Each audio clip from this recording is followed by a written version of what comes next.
This is Stacy here at Pine and Feather Studio.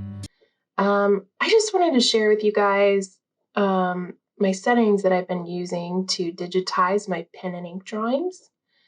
And, you know, when you draw with a style like this and you import it into Illustrator, you can end up with like huge files because, there's a lot of detail and kind of sketchiness to these.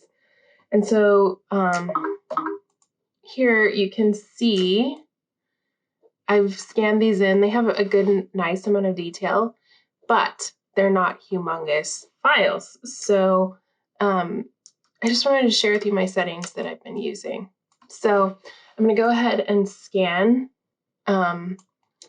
my next flower in.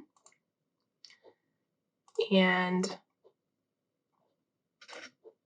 I'll probably speed this part up a little bit after I go over the settings with you guys.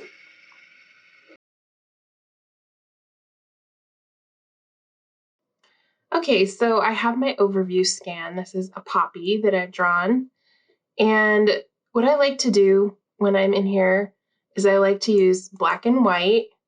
And then I scan it in at the highest DPI that I can, which my scanner is kind of old. It's a Canon LIDE 120. But I scan it in at 600 DPI. And the reason I do that is because I like to give Illustrator as many pixels to work with as I can. And I'll show you what I mean in a minute. But so basically I go in there, I have a little manual image correction that I do. You can see this is, I've amped up the brightness a little bit and increased the contrast a little bit until I'm happy with the image. And then I need to name it. Okay, so I'm going to go ahead and leave it as JPEG. And all of these I leave as is. So I'm going to go ahead and hit scan. Oh, I have to select the area I need to scan. I forgot about that. So I have it on use custom size.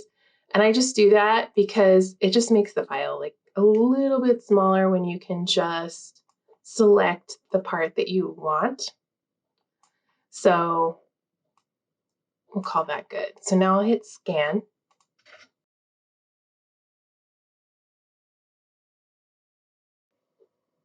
Okay, so I've scanned my image, so I can close my scanner. Now I'm going to go ahead and go find my poppy that I scanned.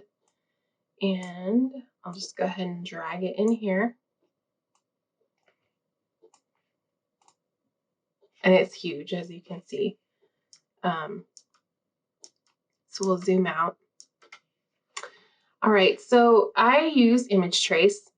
And Image Trace is pretty awesome. You can do a lot of things with it. So there are all these presets that you can use in here. And I've actually made my own preset called Pen and Ink. We'll select that. And as you can see, it's given a really true trace here. So let's go over these settings a little bit. So I have my threshold set to 116. That just, you can move that a little bit. Basically, it gives you a little bit more darkness, like more of the pixels are dark. It gives you a little thicker lines. So, whatever looks good. You can play around with that and see, which one looks like your original drawing. I bring my paths up as far as I can. That means the paths that it creates will be a tighter fit to your drawing. And I found that works really well. I have my corners set at 75%. And you can play with that and make it a little bit less if you want a little bit smoother lines, but I like that sketchy look. So that's what I've done. And then I brought my noise all the way down to 1. And as you can see, it reduces noise by ignoring areas of specified pixel size. Higher value means less noise. So this basically gets rid of all the little teeny tiny stray pixels. You can increase it if you want to, but I think it sort of just makes your file a little bit bigger. So I just bring it all the way down to 1. And then I like to create fills. You can create strokes if you want to, but I just want to keep my lines and everything looking just like what I created. So I create fills. Snap curves to lines. This is kind of selected by default. So I just leave that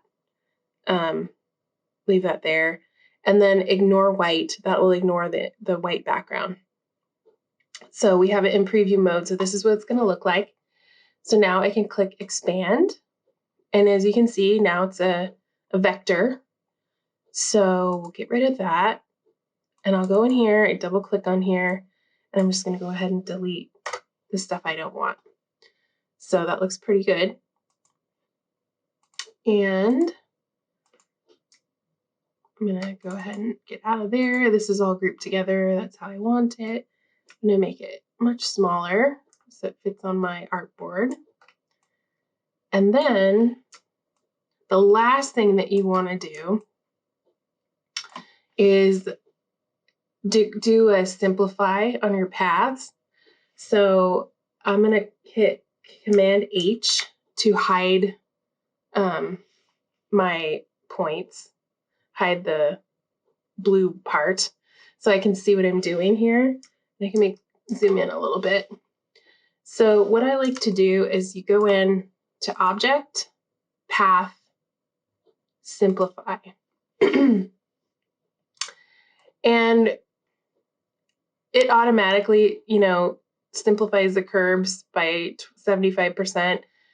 And the corner point angle threshold is 150 degrees.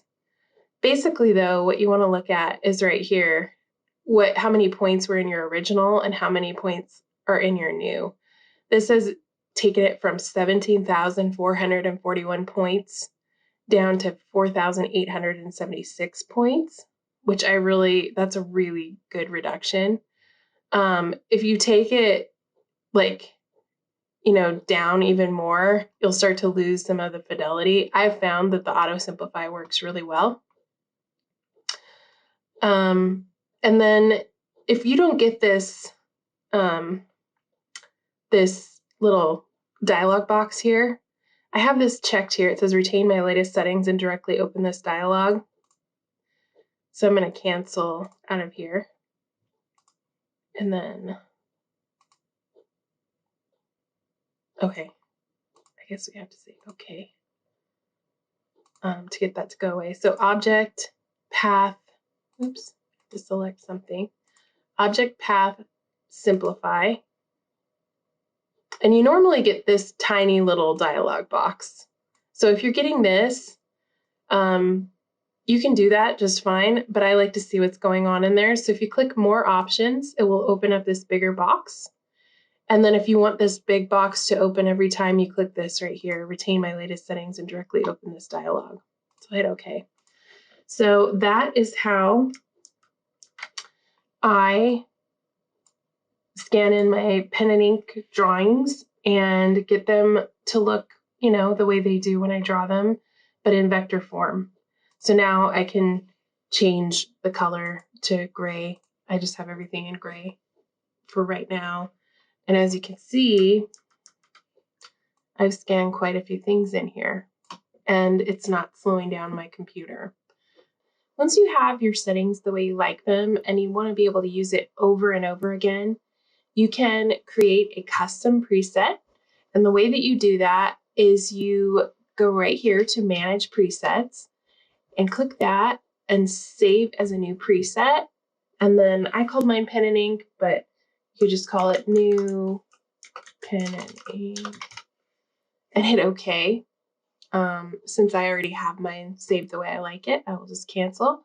But if you hit OK, it'll show up in this menu right here at the bottom. So I just wanted to leave you with that quick little tip.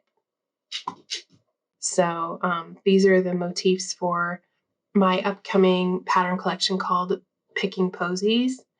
And I'm really excited to share it with you guys. I've been working on it for quite some time, on and off between other projects, and I'm really excited for it to be on fabric. So anyway, I hope that helps you. and let me know if you have any questions.